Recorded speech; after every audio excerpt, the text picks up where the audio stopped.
Welcome back to the course Millennials and the Millennium. Now today we're going to be discussing the four main schools of interpretation of the book of Revelation. There's Historicism, Futurism, Preterism, and Idealism. Now the first one we're going to talk about is Historicism. The historicist view teaches that Revelation is a symbolic book about the course of history, starting all the way back with the Apostle John and going all the way to the end of the age. Now, this view typically focuses on Western European history. Now, during the time of the Reformation, historicism was very popular. As a matter of fact, Martin Luther and others believed that the Pope and the Roman Church were the beast of Revelation. Now, as you might have guessed, there are several issues with this particular view. As a matter of fact, the critics basically categorized the issues in three main categories. The first one is what I've already mentioned. This view tends to focus very heavily on Western European history. The second problem is a lot of the interpretations are highly speculative and really are not based on anything in the Bible. The third problem is what this view teaches has to be reworked as history continues. In other words, as time goes on, historicism changes. That, in a nutshell, is historicism. Now, let's take a look at futurism. Futurism is exactly what you would think. It is about the future. It looks at the book of Revelation as being divided around chapter 3. In other words, chapters 1 through 3 are in the present, and then starting in chapter 4 all the way through the end of the book, all those events are sometime in the future. Now, there's two different types of futurism. There's dispensationalism and classic or historic premillennialism.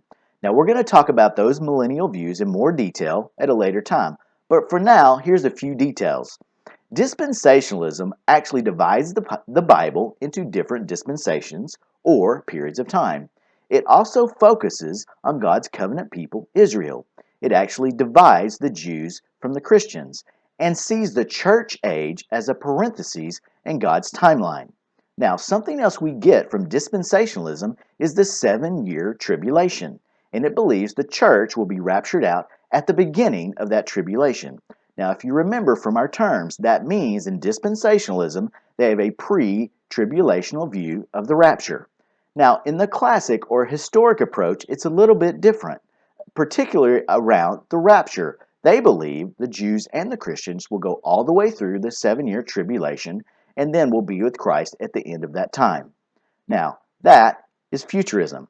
Let's look to the third view, which is preterism. Preter means past, and you could look at it as the opposite of futurism. For basically, preterism is Revelation has already been fulfilled. Now, there's two types of preterism. There's full, and then there's partial. In partial preterism, basically they look at Revelation as being fulfilled all the way through chapter 19.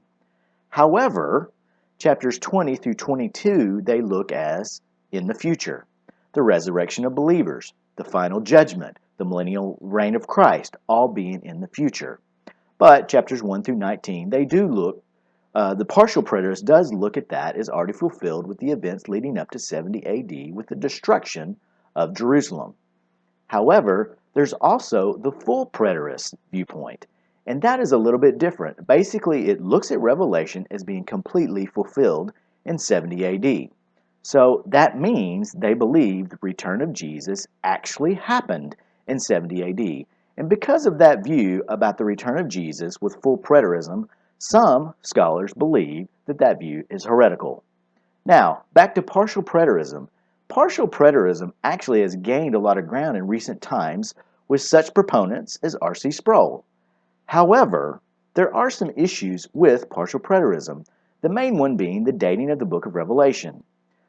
Preterists do believe that Revelation is a prophecy, and as we've already discussed, we know that it is, for John tells us that it is a prophecy.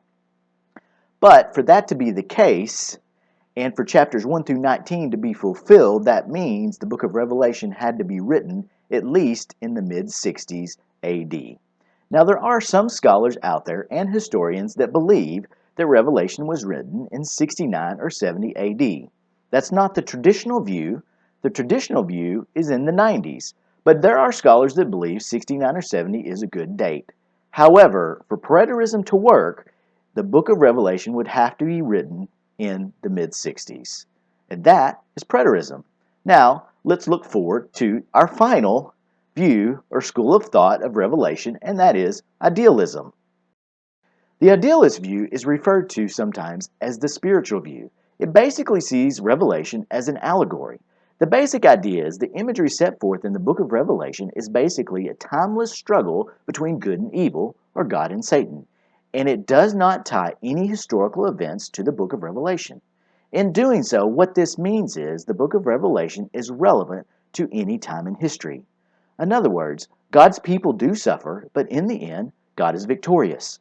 Now, advantage to this view is, as I've already stated, none of the events are tied to specific historical events, and you can apply the text and the principles to any time in history.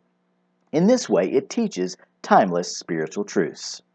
And that is idealism. So now we've covered historicism, futurism, preterism, and idealism. So starting next time, we're actually going to jump into all the millennial views, starting with classic or historic premillennialism. So until then, keep the millennium in view.